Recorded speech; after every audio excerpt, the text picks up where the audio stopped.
Algo interesante que tengo para contarte antes de arrancar es que en el tiempo que tardamos en editar este video, que fue poco más de una semana, entre que encontramos el archivo, grabamos el video, compaginamos todo, la IPPF RAW, o mejor dicho, Clacay, bajó el documento de su página. ¿Por qué? Porque cuando lo encontramos, tuiteé algo y empezamos a buscar cuál era este documento. Empezó a circular por algunos grupos pro vida y ahí puedes ver en la pantalla el tweet que puse al respecto. Y algunos días después, cuando fuimos a buscar el link para ponerlo acá, encontramos que nos arrojaba un tipo de error particular, que quiere decir que cambiaron de ubicación el archivo en estos días o que directamente no quieren que se difunda y lo sacaron y ya no puede estar público. Me parece interesante remarcar esto porque, bueno, por un lado puede ser que claramente no quieran que nosotros sepamos o que el resto de Latinoamérica sepa qué es lo que está ocurriendo en Argentina, cómo se manejaron, o la segunda opción que me cierra más es le llegó la información de que claramente lo que hicieron fue un trabajo malo. Yo la verdad es que me compadezco muchísimo de Juan Manuel Morán Faúndez, que fue el que hizo la investigación, porque sería muy triste como investigador que te bajen una investigación por tener mala calidad. Porque, como dejé de ver en el tweet, la investigación está mal hecha. Pero bueno, ahora vamos a ver por qué la información que daban era errónea y no sirve ni siquiera para refutar el aborto. Hola a todos, soy Lupe Batallán y en este video les voy a contar por qué la IPPF trató de desmentirme en un documento oficial y falló estrepitosamente.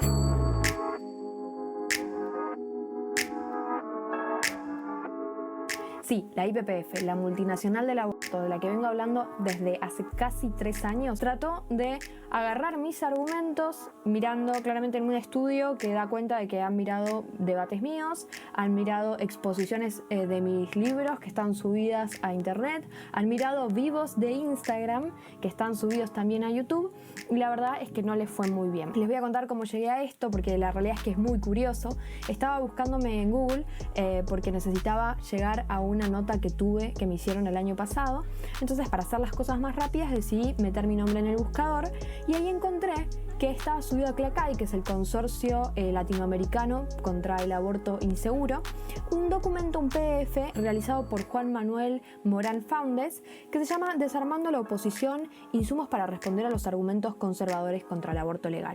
Este documento fue publicado en noviembre del 2020 por IPPF RAW y consta de 99 páginas donde se hacen 16 menciones a esta persona que les va a hablar el día de hoy.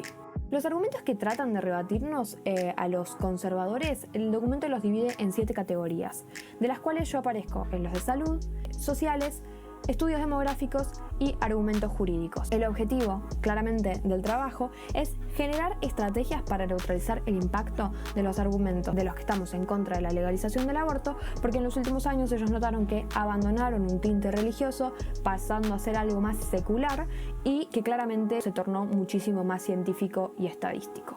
Así que ahora te voy a contar cuáles son los argumentos. Número 1. Una de las cosas que trata de refutar activamente la IPPF es que abortar no es más riesgoso que parir. En alguna entrevista que está subida a YouTube dije que abortar estaba asociado, según estudios de un organismo finlandés, a muerte en una proporción 2,95 veces mayor a lo que es parir. Lo gracioso es que a la hora de buscar la respuesta que tenía que ofrecer este documento a la refutación que yo había dicho, que de hecho la hicieron bastante puntual, nombrándome con nombre y apellido, lo que dice el documento es lo siguiente: no es posible rastrear el dato mencionado por Batallán en la web de dicha organización ni en sus informes. Bueno, como podrán ver acá en pantalla, el documento estaba en la web y es y de hecho estaba de forma gratuita. Si me hubieran mandado un mensaje directo preguntándomelos, probablemente se los hubiera dado, pero si supongamos que hubieran hecho un estudio realmente serio, lo podrían haber encontrado citado en mi libro, donde a cada una de estas cosas que digo, porque siempre lo que digo tiene un fundamento, tenían absolutamente todas las fuentes y un desarrollo mayor. Otro de los argumentos que tratan de refutarme es el hecho de mi hermoso ejemplo común de Uruguay. Según ellos, yo dije que en Uruguay aumenta la mortalidad materna luego de la legalización del aborto, cosa que no solamente nunca dije, sino que incluso está citado lo que dije y no es eso. Lo que yo dije fue que en Uruguay la reducción de la mortalidad materna había sido previa a la legalización del aborto, con lo cual la legalización del aborto no incidía en la reducción de la mortalidad materna. Y dije incluso que de 2008 a 2011, todas las citas aparecen en el documento, con lo cual me parece hasta ridículo que hayan tratado de tergiversar lo que digo poniendo la cita de lo que dije efectivamente. Como decía, del 2008 al 2011 no hubo muertes por aborto y que luego con la legalización que ocurre en el 2012 en Uruguay, esas muertes vuelven a aparecer. Lamentablemente, o mejor dicho, favorablemente a lo que yo digo, el documento da los datos y no hace más que confirmar mi premisa y no logra desmentirla. Otra de las cosas que intentan refutarme es que supuestamente yo habría dicho, o que se podría sacar de toda mi argumentación, que la mortalidad materna en niñas no es un problema de salud en nuestro país. Cosa que no es cierta. Yo esto lo dije en un contexto, ni siquiera dije eso, pero algo parecido dije en un contexto de una charla de 1 hora y media en la cual dije que no era justificación para realizar un aborto evocar las causas de muerte maternas de niñas o el embarazo en menores de 15 años como factor de riesgo. Y di datos del 2017 donde no hubo ninguna muerte materna de menores de 15 años. La realidad es que ellos después dan datos del 2014 al 2018 donde muestran que sí hubo muertes, pero no en el 2017, con lo cual no deja de ser cierto lo que yo dije. Y de vuelta, insisto, me causa muchísima decepción que se manejen de esta manera, porque la realidad es que si este documento trataba de acercarle argumentos para rebatir a las activistas a favor de la legalización del aborto contra nuestros argumentos, las iban a dejar claramente lo que se dice acá en Argentina, en Pampa y la Vía, es una frase muy conocida, o sea, claramente solas y desamparadas, porque como nuestros argumentos no son lo que ellos dicen, el problema va a ser que finalmente no les va a servir porque vamos a estar hablando de dos cosas distintas. Y nosotros vamos a tener bastante claro qué es lo que pensamos para poder refutar y marcar el error. Luego tenemos otro argumento común y es el de las mujeres humildes. Nosotros decimos que las mujeres humildes o que la mayoría de los argentinos no están a favor de la legalización del aborto, cuestión que podemos corroborar no solamente con varias encuestas, sino en la práctica diaria y sobre todo los que hacemos trabajo social en los sectores más vulnerables. Hola, mi nombre es Lorena, soy de la Villa 31 y quería decir, en primer lugar, estoy cansada de que todas se cuelguen de nosotros que somos pobres, como lo dicen, pobre, humilde. Nosotros somos personas que viven en una villa y todas pensamos que el aborto es matar.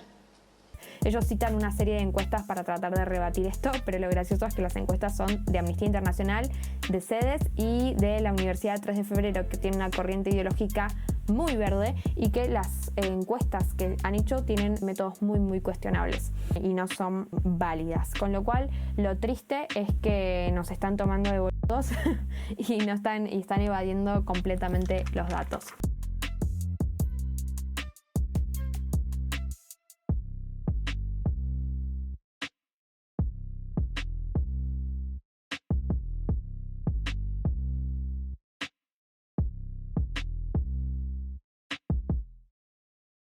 Otro argumento que trata de refutar la IPPF-RO es que las mujeres que van a abortar lo hacen generalmente en situaciones de violencia o vulnerabilidad, con lo cual no estarían tomando una decisión libre y no estarían empoderándose y ejerciendo un derecho, con todo el cuentito feminista que les encanta, a la hora de dirigirse a abortar. Lo cierto es que cuando tratan de refutarme esto, yo había dado cifras específicas y causales específicas que saqué del documento que pueden ver ahora en pantalla del doctor Elard Koch, que está subido a internet. Creo que el link a veces está caído y hay que recuperarlo con la máquina del tiempo, pero todavía sigue ahí. Y la forma que ellos tienen de refutarme puntualmente a mí es, primero, no encontraron el archivo al cual yo me estaba refiriendo, el estudio al cual me estaba refiriendo, y después asumieron que me estaba refiriendo a otra cosa a la cual la verdad no tenía ni idea de que existía. Esto es bastante problemático porque la realidad es que yo soy una persona que al noviembre del 2020 ya tenía escrito un libro hace casi un año y donde todas estas fuentes figuraban en ese libro. En realidad, como investigador, el que trató de refutarme falló bastante porque no pudo encontrar la fuente a la que yo me refería y dijo que mentía porque asumió que me estaba refiriendo a otra cosa con la cual, digamos, no tenía vínculo o relación para hacer ese tipo de conexión. Otro argumento que tratan de refutar numerosas veces en este trabajo es el hecho de que los 500.000 abortos clandestinos tienen un método dudoso a pesar de que están basados en un supuesto estudio científico, que en realidad no es más que una encuesta de opinión, y ya te conté exactamente cuál es el método en este videito que podés linkear acá abajo. Ahora bien, ¿cuál es su fundamentación? Describen un método que está todo bien, pero no es el método que describen Silvia Mario y Edith Panteríes en su estudio, y de hecho acá te voy a dejar la captura de pantalla donde ellas admiten que utilizaron encuestas de opinión para calcular el factor de corrección de los 500.000 abortos clandestinos, que es lo que hemos cuestionado numerosas veces. De hecho, yo esto lo fui a exponer a la Cámara de Diputados bastante rápido, pero en ningún momento, a pesar de que había investigadoras pro aborto de cuestiones demográficas que estaban presentando segundos antes los 500.000 abortos, a pesar de que estuvimos en el mismo espacio de preguntas, ninguna pudo refutarme este hecho. Así que evidentemente tienen que empezar a mentir sobre lo que están haciendo. Finalmente, nos tratan de conspiranoicos por hablar de la ligación que existe entre la IPPF y determinados organismos internacionales con la legalización del aborto. Lo gracioso es que en el documento terminan admitiendo que tenemos razón. La página en la cual les estoy leyendo empieza con algo así como queriéndonos dejarnos en ridículo,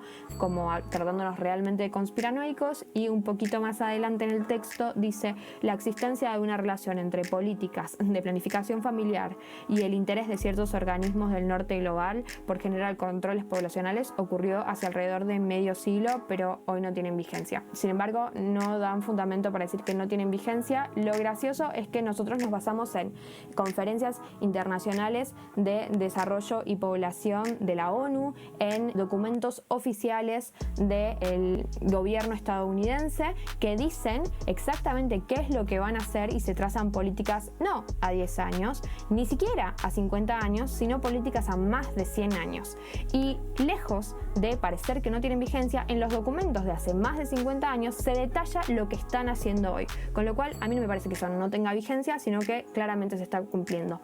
Porque de hecho, las políticas de verdad no se hacen para el día de mañana. La política nunca se hace para el presente ni se hace para el pasado. Y las mejores políticas se hacen a muchísimos años a futuro. Entonces, la verdad es que me dio gracia, de hecho, encontrar que estuvieran obligados a aceptar qué es lo que venimos diciendo, porque quiere decir que incluso nuestro grado de fundamentación es tan bueno que los estamos obligando a hacer concesiones. Finalmente, ahora sí, porque al principio me equivoqué, el último argumento que tratan de rebatirme es: el único organismo del Estado, según la Constitución Nacional, que tiene capacidad para legislar en derecho penal es el Congreso de la Nación y no la Corte Suprema. La realidad es que me cansé de buscar en el documento a ver dónde estaba la refutación a lo que dije y no la encontré, porque bueno, estamos hablando de un artículo de la Constitución Nacional, es bastante clarito y ni siquiera hacen mención a eso, pero sin embargo supuestamente me están refutando. En conclusión, me da muchísima pena que sea de tan mala calidad este estudio. Sin embargo, me pone bastante contenta porque quiere decir que vamos avanzando muchísimo en la forma de argumentar. Me pone también contenta estar rompiéndole las pelotas y tocándole el culo a una organización multinacional que tiene un negocio millonario en el mundo, desde acá, desde el fin del mundo, con 22 años, ningún título universitario y realmente un presupuesto para investigación de 2,50 pesos. Así que claramente este video, más que para salvar mi honor, lo que trata de hacer es incentivarlos a seguir en esta lucha, a seguir formándonos. La realidad es que muchos de esos argumentos los pueden encontrar en mi libro o los pueden encontrar también en los cursos que estoy dando de formación, porque la verdad es que quiere decir que estamos yendo por el lugar indicado, y si podemos seguir molestándolos e impidiendo la legalización del aborto en otros países, bienvenido sea. Si te gustó este video, te invito a suscribirte al canal, a compartirlo y ayudarme a que esta información llegue a más gente. Chau, chau.